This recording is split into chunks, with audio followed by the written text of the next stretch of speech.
Hello tout le monde, c'est Romain, bienvenue dans cette nouvelle vidéo YouTube et aujourd'hui on va voir ensemble les erreurs à ne pas faire ou du moins les erreurs qui empêchent et qui bloquent votre perte de poids. Donc c'est parti, let's go!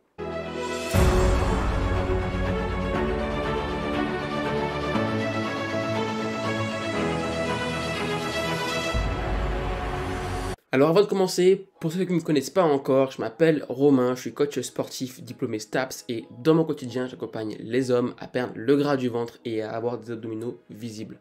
Et aujourd'hui, on va voir réellement 5 erreurs qui, si vous les faites, eh bien, vous allez potentiellement avoir du mal à perdre du poids.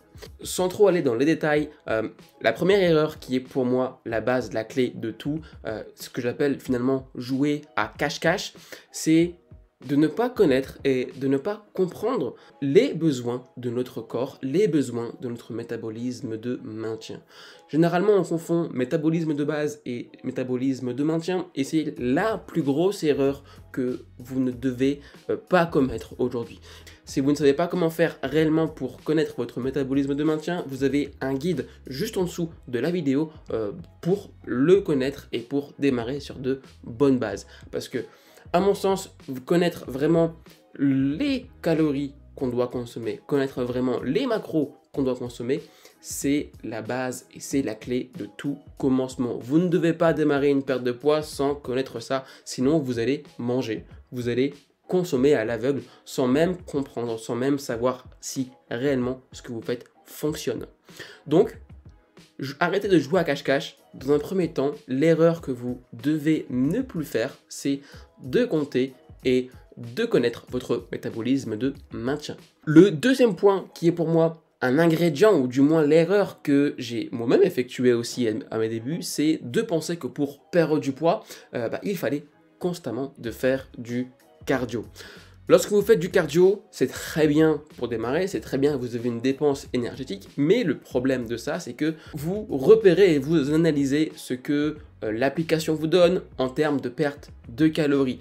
Vous courez sur un tapis, vous avez 30 kcal de perdu, 100 kcal de perdu.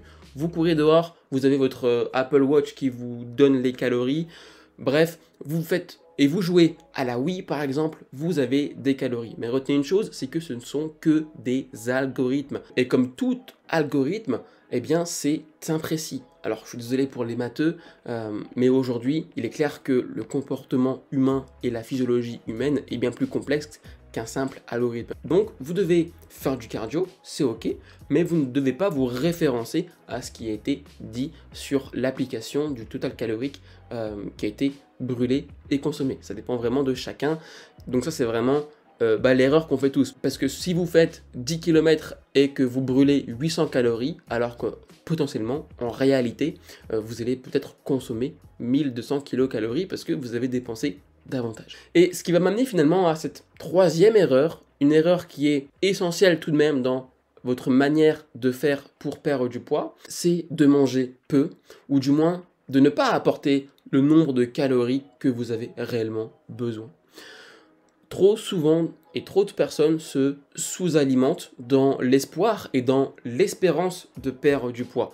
On se sous-alimente, on pense perdre du poids, alors ça marche au début, parce qu'on crée un changement au niveau de notre corps, donc notre corps va devoir s'habituer, et donc en l'occurrence, il va commencer à perdre du poids, ce qui est ok, mais si vous continuez à avoir, on va dire, la même diète, si vous continuez à vous sous-alimenter et vous continuez encore et à croire que plus vous allez manger de moins en moins et au plus vous allez perdre du poids, vous allez vous retrouver à un moment donné où vous allez manger 1800 calories et c'est des choses qui arrivent. Et lorsque vous allez consommer et sous-alimenter en l'occurrence, vous allez, on va dire, non pas bloquer le métabolisme, parce que le métabolisme ne se bloque pas, mais vous allez ralentir votre métabolisme et en l'occurrence vous allez jamais pouvoir perdre du poids et jamais enlever le gras au niveau du ventre. Donc s'il vous plaît, ne vous sous-alimentez pas, mangez correctement, mangez convenablement et ça enduit encore une fois sur la première erreur qui est votre métabolisme de maintien. En tout cas, avant de passer à la quatrième erreur, n'hésitez pas à vous abonner, ça me fait extrêmement plaisir. On est un peu plus nombreux encore une fois et chaque jour ça me fait super plaisir, donc n'hésitez pas à vous abonner, ça me fait toujours vibrer, ça me fait toujours kiffer et plus on est nombreux, mieux on se porte. La quatrième erreur que je vois principalement, c'est de se priver. S'il vous plaît les amis, la privation, c'est pas quelque chose qui est recommandé. Et c'est tout à votre honneur aujourd'hui. Et les erreurs que je vous énonce là, je les ai aussi moi-même faites. Donc c'est pour ça que j'ai envie que vous avanciez le plus loin possible sans faire les erreurs.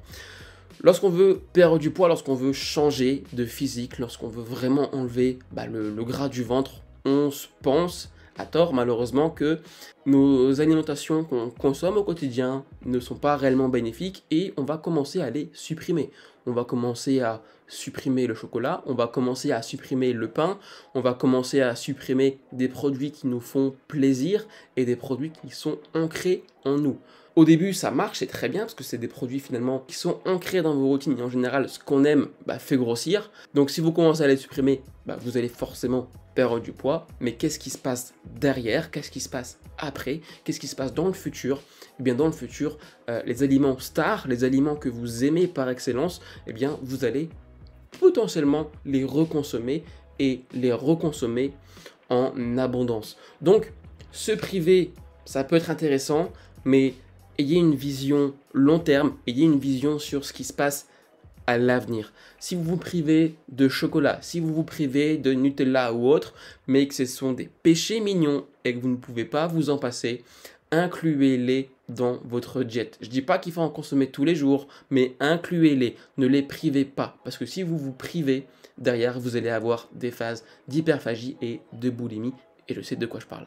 Et enfin, la cinquième erreur, qui est pour moi la plus importante des erreurs à ne pas faire pour perdre du poids, et que moi-même j'ai fait à tort, encore une fois, c'est de penser que sauter un repas va vous faire perdre du poids le plus aisément possible. Alors c'est pas la même chose que le jeûne intermittent. Si vous ne l'avez pas vu, le jeûne intermittent, eh bien je vous mets la vidéo juste en haut à droite.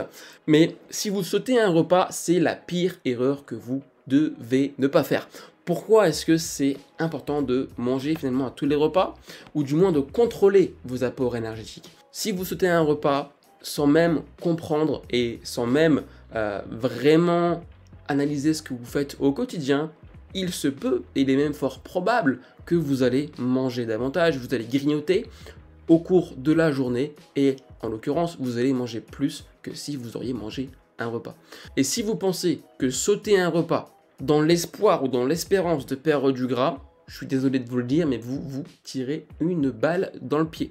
Et oui, parce que si votre corps, eh bien, il est habitué à manger 3 repas par jour, et que du jour au lendemain, on en mange 2, ou on n'en mange plus qu'un, et puis qu'on ne sait même pas pourquoi on le fait, et en l'occurrence, si on fait 1 ou 2 repas, on aura moins d'apport énergétique que si on avait 3 repas. Donc en l'occurrence, on va perdre du poids, on va manger moins, et il se peut qu'on va se sous-alimenter, ce qui revient encore une fois à l'erreur d'avant. Donc, les amis, ne vous sous-alimentez pas, et pour ça, ne sautez pas non plus de repas. Les repas sont importants, sont la base encore une fois, et les repas, ce sont l'essence de votre corps. En plus, si vous faites de la musculation ou autre, faire du sport à jeun, c'est pas encore une fois le meilleur. Donc les amis, on arrive maintenant à la fin de cette vidéo. J'espère que ces 5 erreurs vous auront été utiles. J'espère vraiment que vous n'allez plus les faire ça chez vous. Mangez correctement, mangez convenablement et surtout passez à l'action et changez de mode de vie, mais changez intelligemment. Pour ça, si vous ne savez pas réellement comment faire, vous avez un guide de 5 jours juste en dessous de la vidéo pour pouvoir justement commencer et démarrer votre perte de gras ou votre perte de poids le plus parfaitement possible.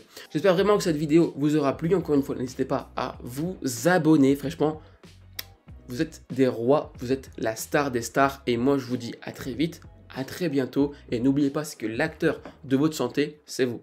Ciao, ciao.